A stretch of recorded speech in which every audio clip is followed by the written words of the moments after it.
level. In most of West African countries,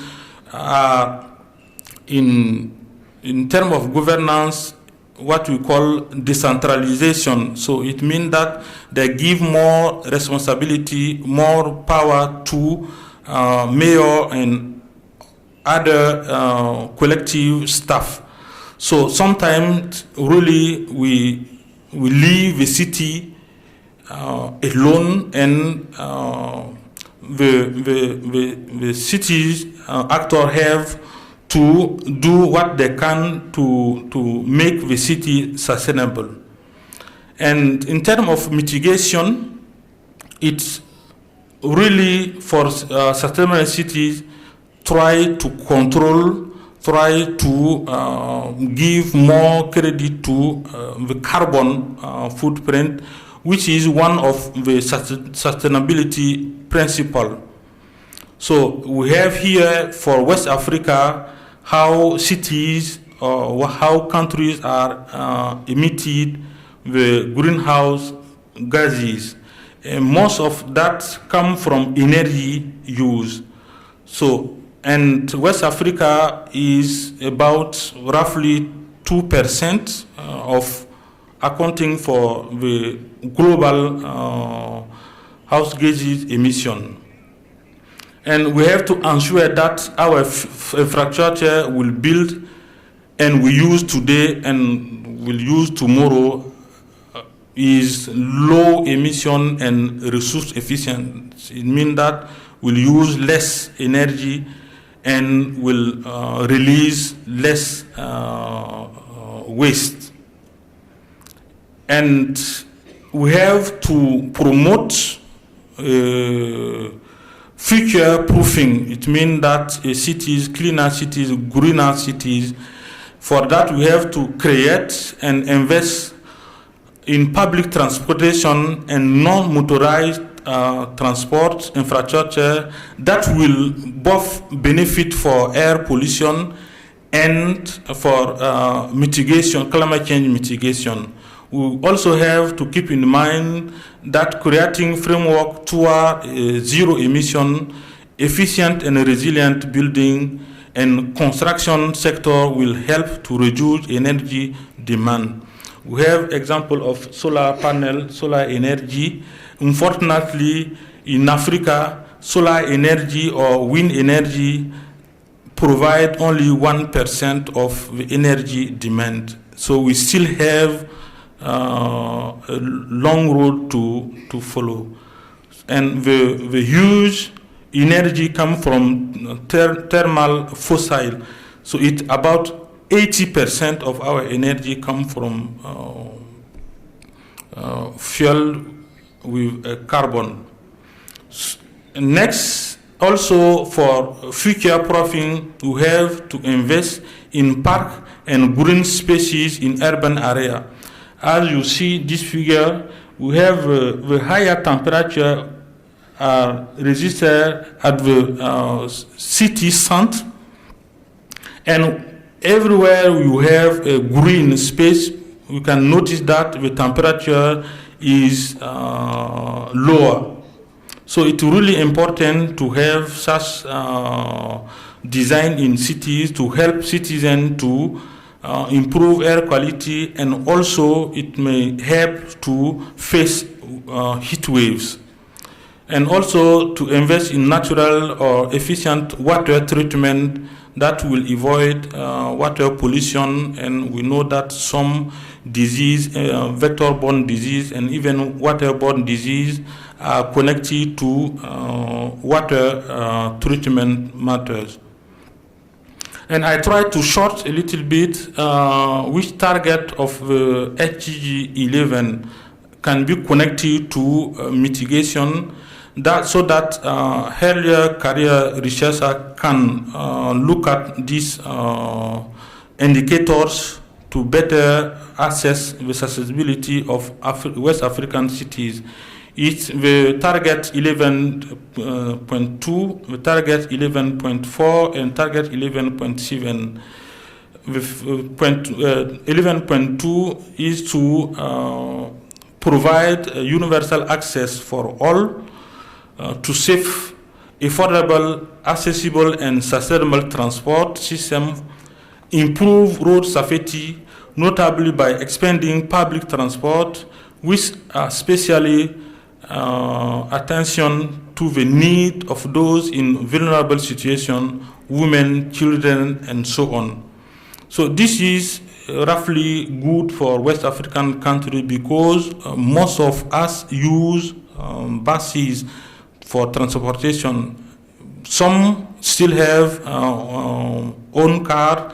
So, and next we have to strengthen effort to protect and safeguard the whole cultural and natural heritage. I choose this because of natural heritage. Maybe forests can be considered as natural heritage. If we strengthen them, it can be good for our sustainability. And next, we have to move now to adaptation, which is climate proofing. It's not climate future. Climate future is for mitigation, and climate proofing is adaptation ways.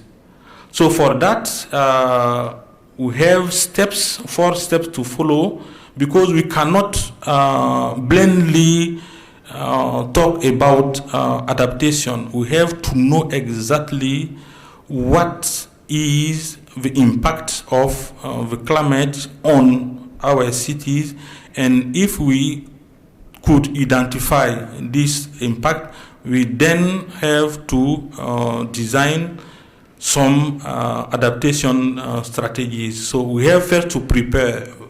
We have to fix the governance. We have to identify the stakeholders, and we have to collect the data. Next, we have to analyze the risks. So to access the current situation, this is baseline. We have to assess the ecological and social economic impact of the climate, and then we have to fix the risk levels. And next, after that, we have now to choose option for adaptation. It's to see what is the priority and what we have to implement these priorities. And then the integration is to identify financial resources, and then keep monitoring and evaluating the adaptation strategies. This is really essential to have some financial power to guide the adaptation. So it's turn around early evaluation, warning system, prevention, anticipation, reaction, and also we have to have health system. This is from hospital to public health perspective to better protect citizens. And the Sustainable Development Goals, we have most of them can be connected to cities resilience regarding adaptation to climate change. And first, we have to ensure access for all to adequate, safe, and affordable housing and basic services, and upgrade slums. So this is really because with heat wave, if you have people that don't have enough very adapted house, they will really face the heat. And we have also to support positive economic, social, and environmental link between urban, peri-urban, and rural area by strengthening national and regional development planning. So we don't, as I said before, the city cannot stand alone. So it's an open, dynamic ecosystem. So we have to keep in mind this connection between rural and urban. And now what we can do as researchers to contribute to this cities' resilience. First of all, it's really a panel. We have scientific, we have techniques, and that is to really have innovative and smart solution for cities. So scientific, we have everybody, medical scientists, human science, informatics, and everybody can contribute to design a resilient city. So we have also to keep in mind that for that it's really good to be oriented eco-health. So this is a transdisciplinary team work, and it really based also on participatory research that will include what citizens really need to adapt to climate change, and also who are the other stakeholders that can contribute. And also we have to try to deal with social inequity and gender concern. And this research must really be, we don't have only to raise scientific knowledge and that all. If we know the knowledge and we have enough scientific evidence, we have to try to implement and give to the citizen what is missing to them to be able to really adapt. So the advantage of eco-health perspective in urban strategic plan is to increase the dialogue between stakeholders and develop consensus-based solutions, establishing continuing between sustainability plan and change in local government. This will place environmental issues as the priority for the sustainable development of cities and serves as a platform to develop concept and new model of housing, energy, and transport. And this is how the research can contribute to increase city sustainability. We have also policy implication, and we think about human rights. So we have to protect citizens, and that is really relevant to state, to the government, and because they are somehow obliged to protect us, to prevent us from climate change risks. And we, as citizens, also have some responsibilities. We are accountable for behave good and change our lifestyle to better be aligned with the government strategies. So we have also to strengthen political ecology that will really set some legal measures, and also education and capacity building, so that we can really foster resilient cities. There is also collaboration matter, so between cities, between countries, and also that will help those that are to have exchange of experiences, because cities don't have the same level of adaptation strategy. So we have to learn from those that have success stories and help us to improve our sustainability. So this is what policy can be helpful for adaptation strategies. And you can see the picture. So inland citizen facing heat with air conditioner, with fan, even with a humidificator, but he still have another fan. So it means that cities with climate change, with temperature rise, there will be really a problem of heat waves, and we have to prepare. And we have, for example, to this equipment to well function, we need energy. So we have to think about which kind of house we will build to reduce heat wave, which kind of energy we will use to allow citizens to use air conditioner and so on. So there are also advantages of policy implication that will help for better support and unserved citizen, improve system for participatory and democratic planning and decision making, and provide affordable access to resource and urban services for all. And then we have to build urban resilience, which is crucial to avoid human, social, and economic losses while improving with sustainability and so on.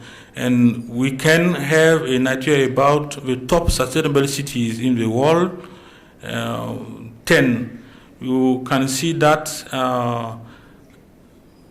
there is only one African city, Cape Town, and the other are Europe and American cities, and sometimes it's like it's a city with the lowest carbon emission. This is Vancouver. Stockholm is the city, the cleanest city in Europe, and Amsterdam is the city of bikes. It means that it's non-motorized transportation mean that is promoted there.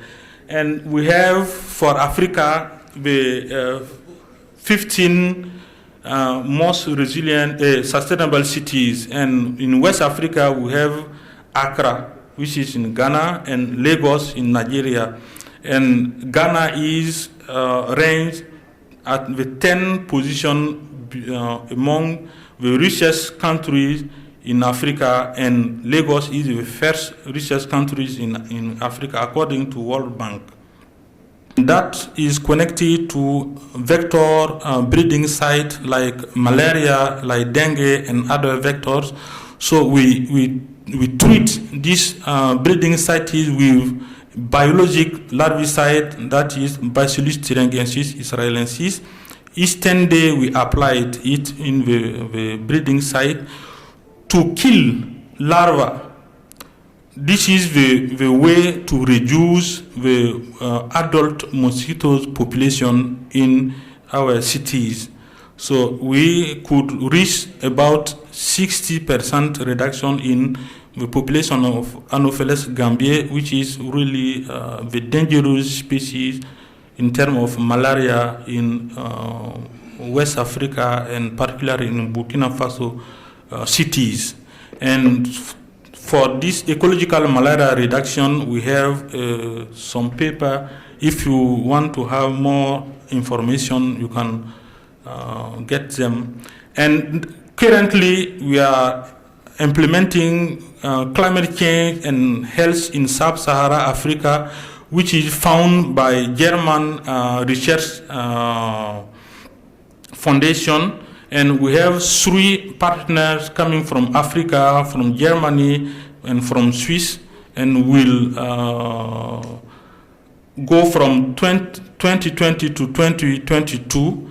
And it is a unit research that will address the growing public health concern of accelerated diseases born as a consequence of climate change. And we have 3 main components. First, to develop and analyze population health cohorts in Burkina Faso and in Kenya. And second, to provide climate and biophysical forcing data for health impact projection.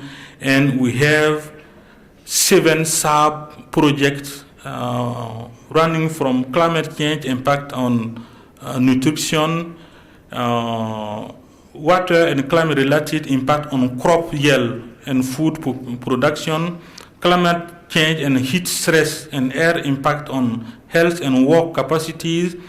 The cool roof is a kind of adaptation. We would like to to find the way to design the roof with material that will reflect the maximum of sun, so that the room will be more cooler than without the color roof. So and so on until having a small-scale hydrometric meteorological variability and modeling malaria change, and that is what we are doing currently in Nuna Health Research Center, connecting climate change, health, and since Nuna is a city, so it also leading to city sustainability, to climate change impact and health. Thank you very much.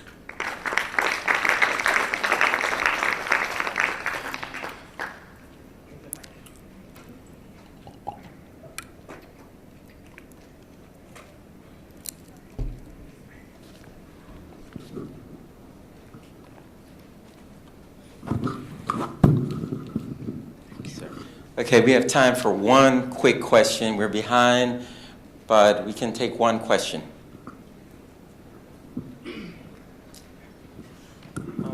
Actually, I don't have a question. I just have an observation and comment. Thank you very much. Good afternoon to you all. My name is Sekou Danso. I'm a graduate from the University of the Gambia. My observation and concern is that I think we are really lacking behind, and then we are really vulnerable as far as this research is concerned, sub-Saharan Africa. And the researchers here are doing their research, well done, but it seems that something is left behind, the implementation of those research, those findings, because right now we have just seen a demonstration of what has happened in Africa, especially West Africa, as we say. If we have to depend on fuel, and we have sunshine shining right above us, what are we not making the best use of renewable energy to save as far as the climate change is real and is really approaching? Are we not concerned about it? I think it's really important for us to do what is called the holistic approach and stop talking or saying whatever we gotta do and just try to take some action. So if we have to continue doing our research and collecting our data, at the end of the day we're not implementing or we're not finding any results, it becomes useless. So I think it's important for researchers to talk to the stakeholders concerned so that they can save the life, and then we can have the sustainable system that we're talking about. Thank you very much.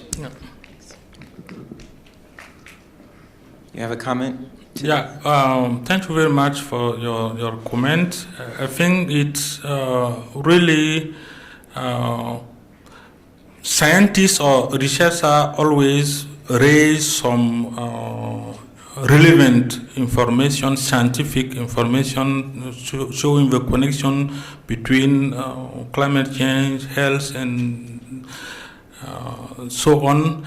But the thing with policy level is that the implementation needs some budget, some money.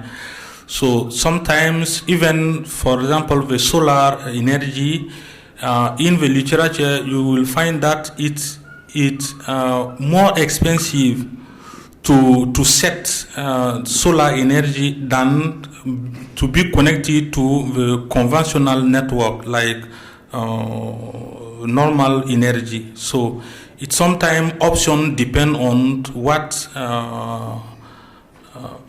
is affordable. Yeah. Okay, thank you. We have two talks.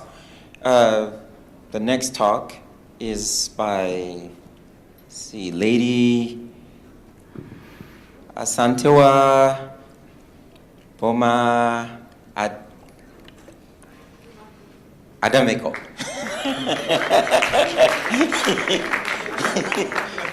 Tough.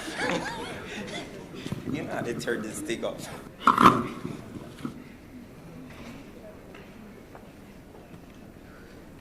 We have 10 minutes, and we want to have a few questions, okay?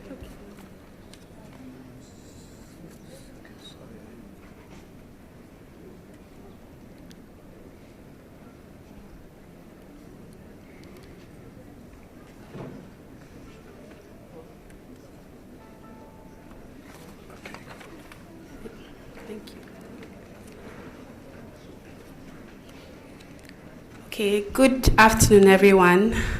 Again, my name is Lady Asantuaboama Adumako from the University of Ghana Institute for Environment and Sanitation Studies.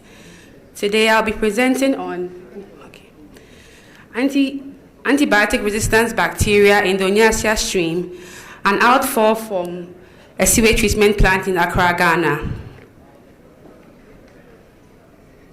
Here's my outline. We all know what antibiotic resistance is, and it occurs when bacteria change in their response to antibiotics, rendering treatment ineffective. And this causes longer stays in the hospital, high medical costs, as well as high mortalities. And antibiotic resistance is a major global health threat, and according to the WHO, it causes 700,000 annual deaths globally, and this figure will increase to 10 million by 2050 if left unchecked. And besides the overuse of antibiotics in the clinical settings, there's growing evidence that the environment also contributes to the spread of antibiotic resistance. And in the environment, wastewater treatment plants have been identified as a major environmental hotspot for the development and spread of antibiotic resistance.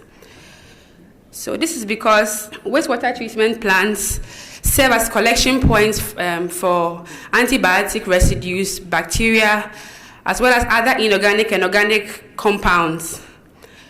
And these treatment plants receive them from the hospitals, industry, as well as slaughterhouses. And the treatment plants create conducive environments for both the selection and horizontal transfer of antibiotic-resistant genes. So that is why wastewater treatment plants are recognized as hotspots. And oftentimes, even though wastewater treatment plants are designed to take care of organic and inorganic compounds, often high amounts of bacteria are still discharged into the environment through water bodies. And these water bodies also serve as irrigation water sources and drinking water sources to many communities. Also, wastewater reuse is being encouraged all over the world in order to reduce pressure on water resources, thereby helping us reach goals 2 and goal 6 of the Sustainable Development Goals, which are zero hunger and then clean and safe water for all. And also in Ghana, wastewater reuse is very common. However, there's very little in place with regards to safety and regulation and guidelines, in particular with respect to antibiotic-resistant bacteria. So my study sought to assess E. coli and Aeromonas hydrophila loads and their antibiotic resistance profile in wastewater discharged by the Legon sewage treatment plant and the receiving Onyasia stream in Accra, Ghana. For my objectives, the first was to assess E. coli and Aeromonas hydrophila in wastewater from the Legon wastewater treatment plant and the Onyasia stream. And secondly, to assess antibiotic resistance profiles of isolates from the Legon wastewater treatment effluent, and to assess antibiotic resistance profiles of bacterial isolates from water collected from the receiving Onyasia stream.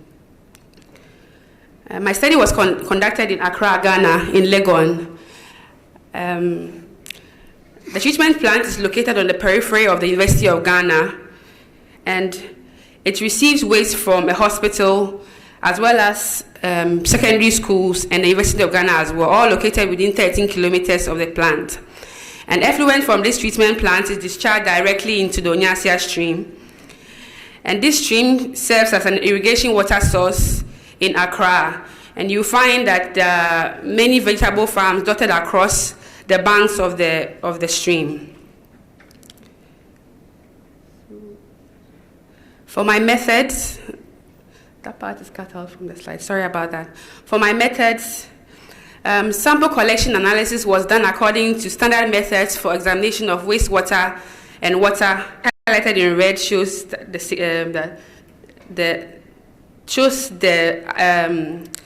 antibiotics that showed high significance between upstream and downstream for both E. coli and Aeromonas hydrophila. So for my conclusions, I noticed that although the treatment plants could reduce bacterial loads, it still didn't meet EPA discharge requirements. So even though the treatment plant was able to significantly reduce loads, high quantities of bacteria are still being discharged into the stream, and this stream serves as an irrigation water source. And resistance to amoxicillin, clavulanate, cefuroxime, and tetracycline were very high. And upstream isolates showed lower resistance rate compared to downstream isolates. So for my,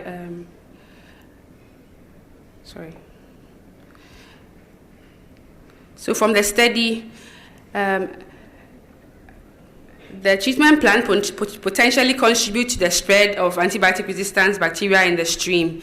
And human beings can, as the stream is used for irrigation, there's a potential threat of consuming antibiotic resistant bacteria when the vegetables are consumed. For my recommendations, the treatment plants process should be improved to reduce antibiotic resistant bacteria as well as bacteria, because this is part of a bigger study. The chemical parameters met the EPA guidelines, but bacteria parameters did not meet the guidelines, and they were high. The isolates displayed high resistance. So it's also necessary to conduct frequent monitoring of the treatment plants for antibiotic residues as well as antibiotic resistant bacteria for surveillance. And it will also be useful to conduct a microbial risk assessment of produce that are irrigated with the wastewater as well as the stream water. Thank you.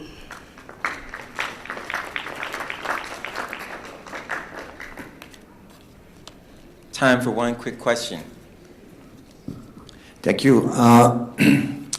Just to connect to the previous question about the responsibility of researchers. So this study was done in 2012. I guess you submitted your report. Is there anything that happened afterwards in terms of trying to improve the situation?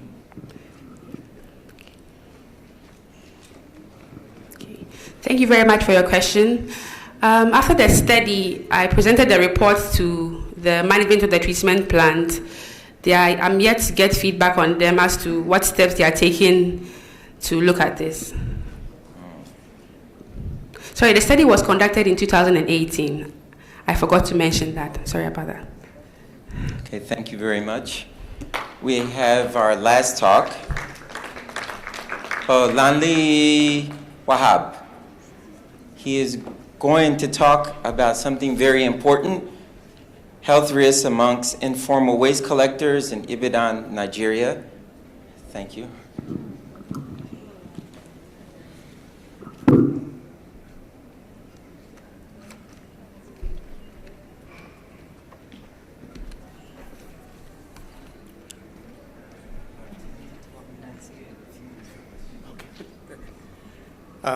Good afternoon, distinguished ladies and gentlemen.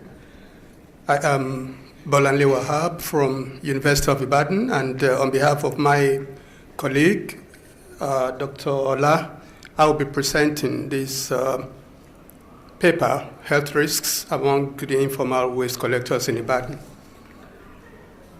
And that's the outline. Well, in Ibadan, much of the waste generated by households and people in other sectors, as we have it in Nigeria, they are either burned or allowed to rot away. This is creating problems.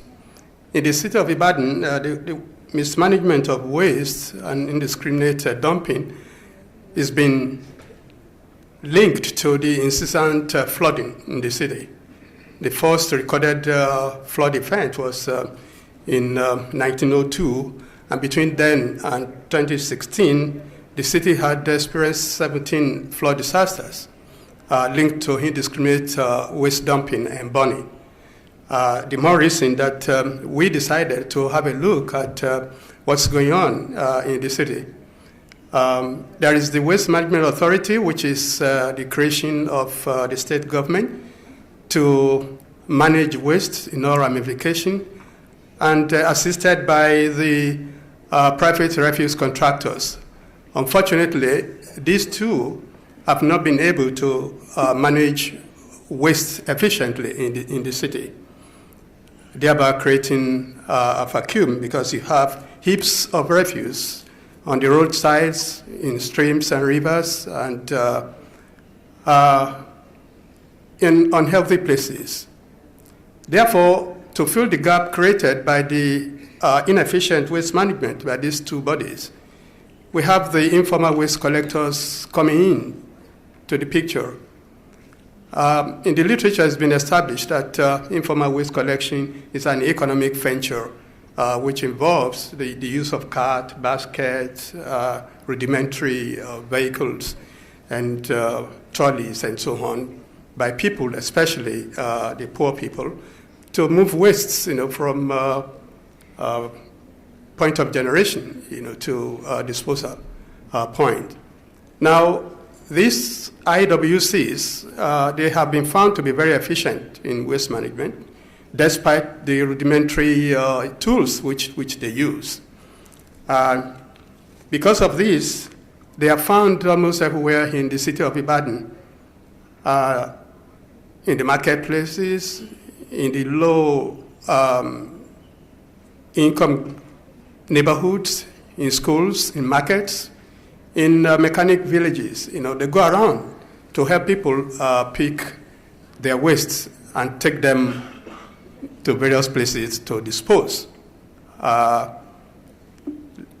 Although in the literature you have a number of studies that have been reported on waste recycling, on scavenging, on social characteristics of informal waste collectors, less attention has been paid to the health risks associated with informal waste collection.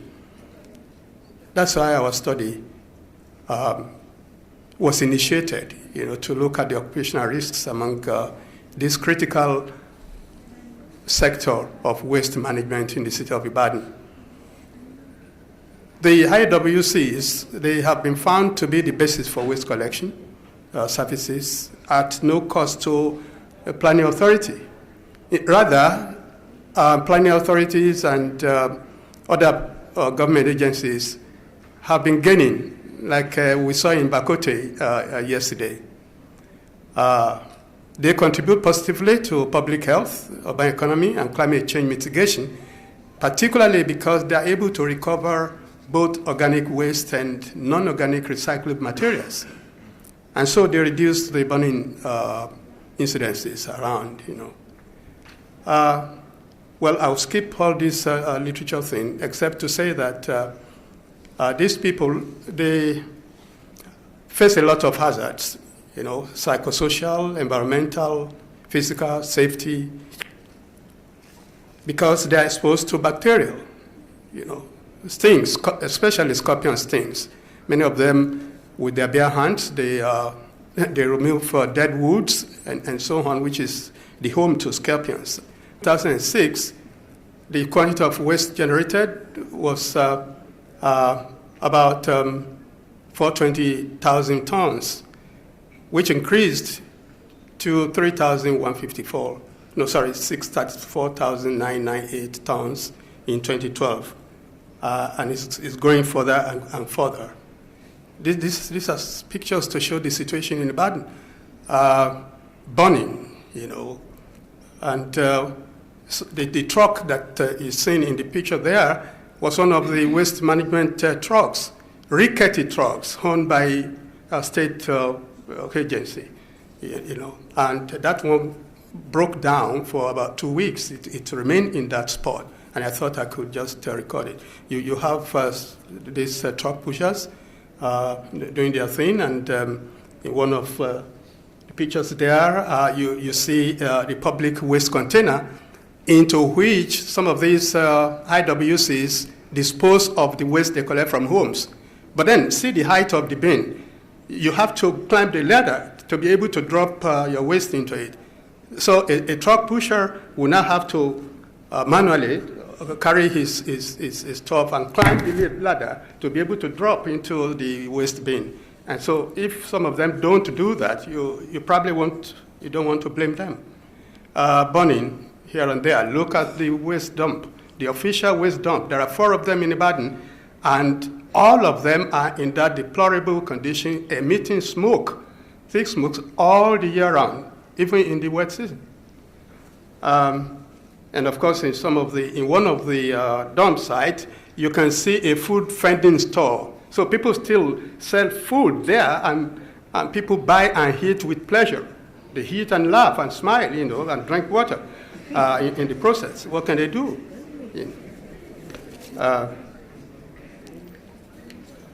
All right. Well, Oyo State Waste Management Authority, which is the agency recognized by law, is assisted by the registered private refuse contractors. There were 259 of these contractors in 2013.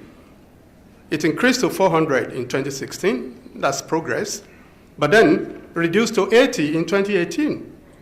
Yeah, because there was again another change in the administration of waste management.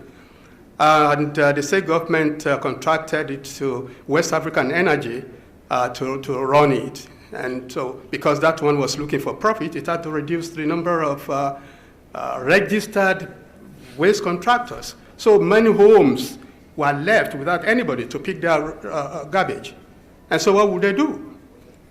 They throw it on the road and in streams and rivers and so on. Unfortunately, there's also another policy. Even you as an individual, if you have a trunk and you want to take your garbage, your household garbage to the dump site, you are not allowed. Unlike what I saw yesterday, and I want to thank our facilitator, Dr. Awokola and Mohammed, for taking us to Bakote dump site, where everybody is allowed to bring waste to that dump and pay a fee. That's a different one, and I'm going to go back home with this knowledge. It's pretty different from what we have in Ibadan. You are outlawed. Anybody, you are outlawed. So you find this waste everywhere, because the 4 dump sites, not only are they in bad condition, the roads are so bad and so on, but then this policy is not friendly at all. Anyway,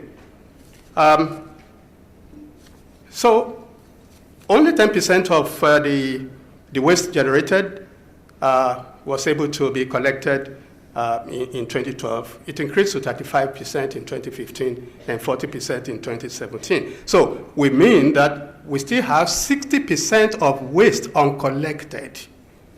So, and that's why households, many of them will burn or dump at an approved dump site or in public approved dump site, buried, and so on. That was the report of the Ibadan Urban Flood Management Project in 2013. So what we did was do a quick survey of these informal waste collectors. We used snowball approach because there was no record of them. Because they were operating, according to the public agency, they were operating illegally. So they couldn't have organized themselves into a union for you to have a register of what they are. So we looked up for them using that approach, and we were able to identify 506, out of which 50 pens were sampled. And then the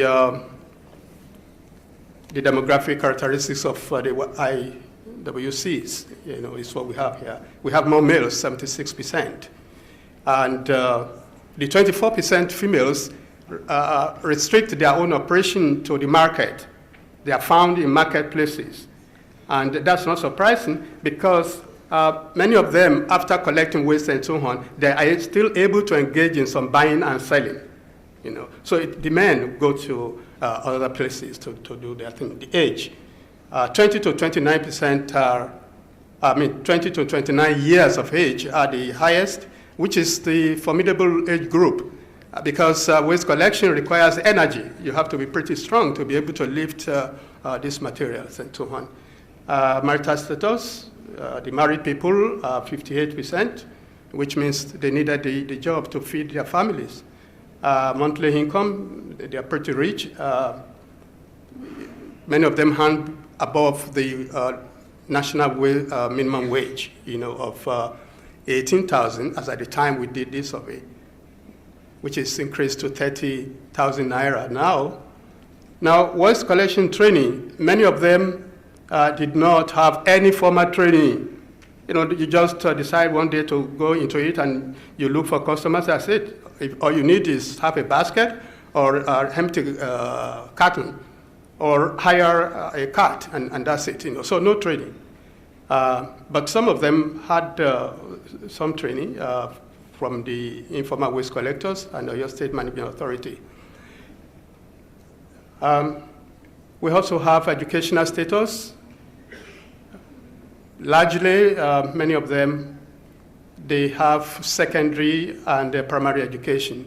So we have over 60% of them with education, So now, when they collect from the various areas, they are able to dump into streams, rivers, nearby bush, open spaces, and public waste bin, as I said earlier. And health risk factors, there are present enhanced climate resilience. The model that I saw at Bakota yesterday is one of the things that encouraged me on this. Collaboration, very important. There must be mutual benefit between the IWCs and government and the society at large. They should be organized into standard operational workforce so that they can be periodically engaged in education and so on. Awareness programs, environmental education and training, transformation of these people and their activities. Lastly, the view of waste collection as a dirty job and the stigma attached to it should be reconsidered so that more people can go into it. Either other areas of further research would be that government and NGOs in Ibadan particularly should organize a comprehensive research on waste management in the informal sector in all the local government areas so that data can be generated on their number, what they do, their equipment, spatial distribution, the health risk, health and welfare scheme, and so on. Thank you very much.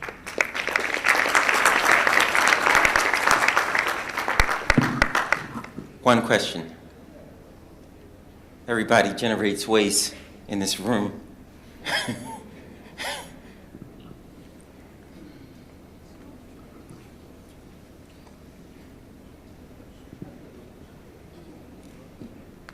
Yeah, my name is Kofi Amegam with the University of Cape Coast, Ghana. On the basis of your last concluding statement, are you recommending that we should promote informal waste collection? Coming on the evidence you have presented, which shows that there are adverse health implications. I would say a big yes, because they are a critical sector that will assist. You need collaboration. Everybody should be mobilized. All sectors should be part of it, The public agencies, even at Bakota yesterday, I saw grounded vehicles and so on. And I was suggesting to Mohammed that we probably would do a collaborative study between what goes on in the Dove side here and Ibadan. You need them. We need them.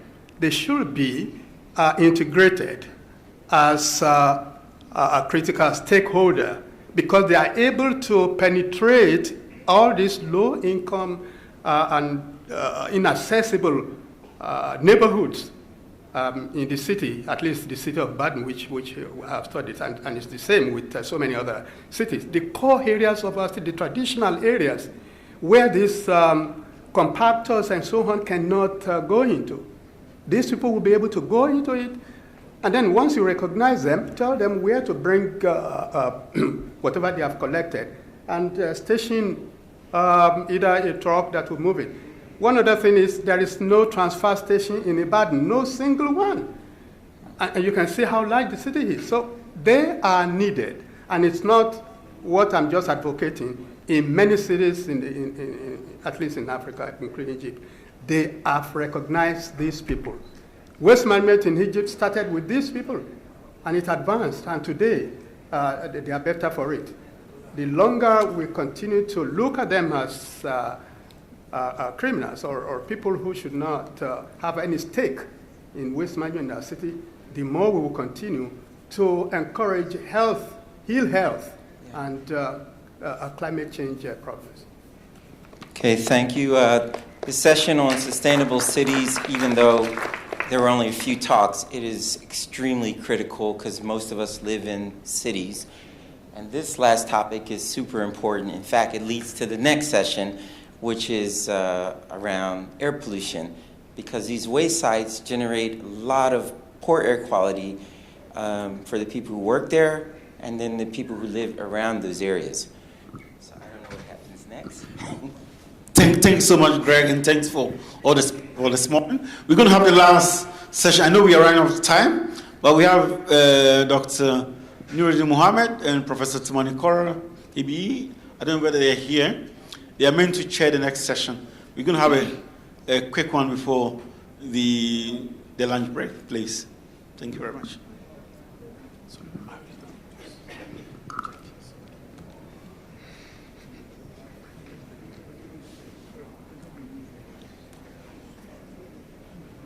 Okay, good afternoon, Professor.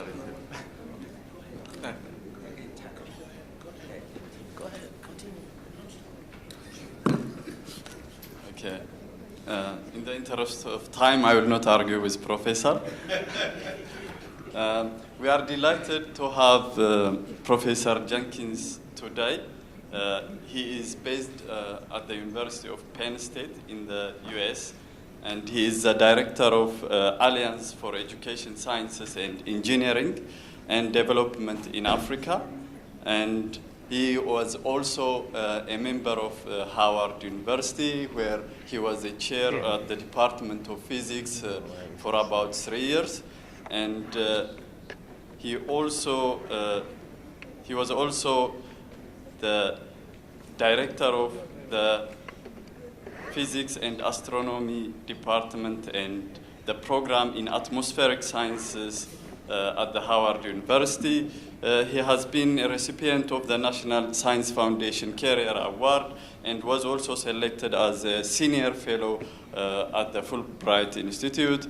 And he has been a member of the NASA African Monsoon Multidisciplinary Analysis Field Campaign in Senegal and Cape Verde. His recent area of research includes weather, climate, and air quality in West Africa, which makes him a very relevant speaker for this session on air pollution and heat impacts. Professor Jenkins.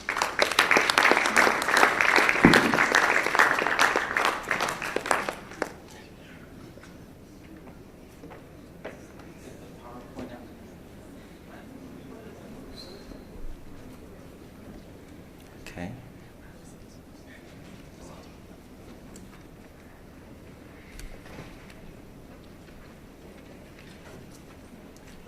Okay, I know we're running short on time, so this is the beginning of the next session on air pollution.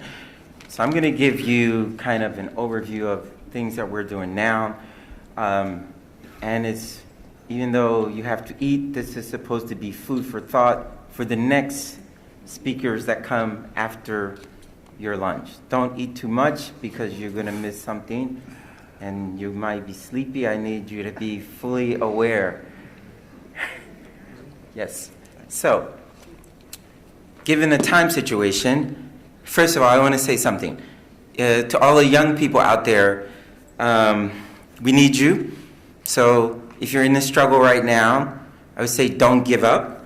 And we have a network of people, mentors, etc. And in the words of a famous person, kind of paraphrase, yes, you can. So keep moving forward. So this picture here is, we're really trying to relate how to build a network of measurements and tie it to research, respiratory health, cardiovascular health. Although it's not very clear here, this is the plane coming in to Banjul.